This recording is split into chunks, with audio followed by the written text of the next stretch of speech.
Ladies and gentlemen, my name is Sheldon Zamek, and I am so proud to announce today that I have decided to run for the Canadian Real Estate Board of Directors as a Director at Large. As this is going to be my 30th year in real estate as an active realtor, I'm so excited about the fact that we are facing so many exciting opportunities and challenges.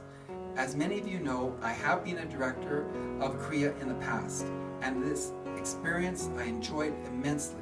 And I'm looking forward to being involved again and talking to each and every one of you from coast to coast and working closely with all the boards and associations for the betterment of real estate. It is my goal to make sure that we don't just survive in real estate, that we thrive. So ladies and gentlemen, I ask you today, as members of Organized Real Estate, the 110,000 realtors in Canada, to consider offering me your support and provide me with your vote so I can return to the CREA table and I can represent you, your concerns, and your suggestions. Thank you once again, and I want to wish you and your families a very happy, healthy, and very prosperous new year.